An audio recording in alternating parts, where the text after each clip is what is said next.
warahmatullahi wabarakatuh. Perkenalkan, nama saya Yeni Resti Puspitasari dari Prodi Bimbingan dan Konseling dengan NIM 211B10020,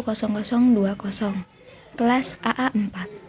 Baik, di sini saya akan menjelaskan beberapa materi. Yang pertama, saya akan membahas mengenai materi konsep dasar BK pribadi sosial. Sebelumnya, kita harus mengetahui dahulu apa itu bimbingan dan konseling pribadi sosial, yaitu adalah bantuan yang diberikan untuk menghadapi keadaan batin sendiri dan mengatasi gejolak dalam hati guna mengatur diri pada aspek kerohanian, menjaga kondisi jasmani, mempergunakan waktu dengan sebaik-baiknya, serta bantuan dalam membina hubungan kemanusiaan dengan sesama lingkungan, khususnya terhadap lingkungan sosial.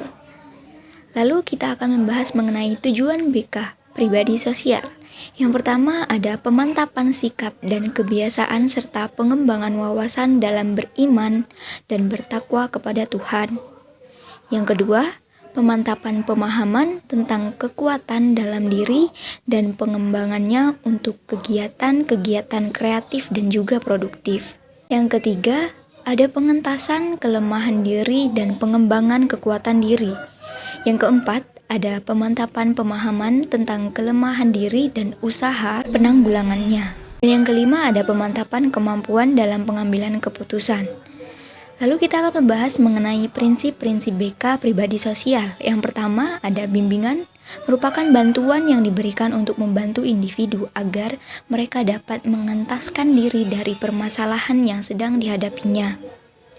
Yang kedua, bimbingan hendaknya bertitik tolak pada individu yang dibimbing.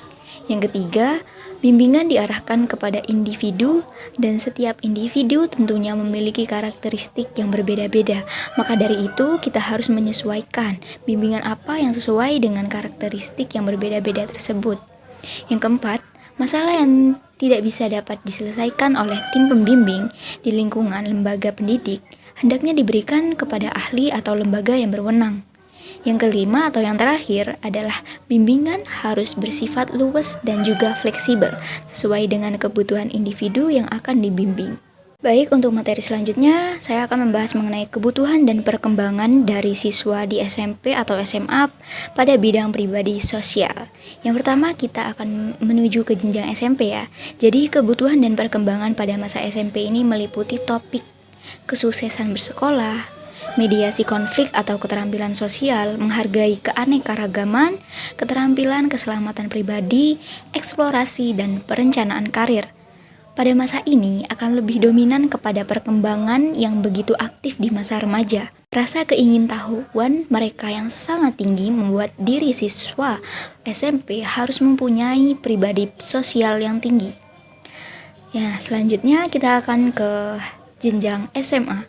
Pada jenjang ini, kebutuhan dan perkembangan pada masa SMA meliputi topik kesuksesan bersekolah, rencana kependidikan pribadi, eksplorasi dan perencanaan karir, pilihan lanjutan studi di SMA dan layanan kependidikan lainnya yang tersedia di komunitas. Hal ini tentunya akan lebih memfokuskan pada pengembangan karir. Karena jika kita ketahui setelah dari SMA, para siswa akan berlanjut ke jenjang kehidupan yang nyata atau dunia pekerjaan maupun nantinya mereka akan memilih untuk melanjutkan ke perguruan tinggi. Selanjutnya yaitu contoh permasalahan di sekolah yang meliputi bidang pribadi sosial. Yang pertama, siswa tidak merasa takut saat memaki dan mengejek temannya di depan guru. Yang kedua, siswa sering bolos sekolah. Yang ketiga, siswa sering keluar masuk dalam kelas ketika sedang tidak ada guru. Yang keempat, siswa yang enggan mengerjakan ujian secara mandiri dan hanya mengandalkan temannya saja atau bisa kita sebut dengan menyontek. Yang kelima, siswa yang sering membuat onar di dalam kelas. Lalu ada juga contoh materi dalam layanan BK pribadi sosial yang meliputi bidang pribadi sosial. Yang pertama adalah motivasi belajar terhadap siswa. Yang kedua, melatih kepercayaan diri kepada teman sebaya sambil bermain. Yang ketiga, pentingnya menumbuhkan kemampuan berwirausaha pada siswa.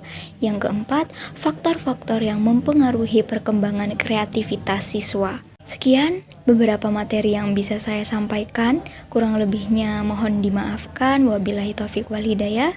Wassalamualaikum warahmatullahi wabarakatuh.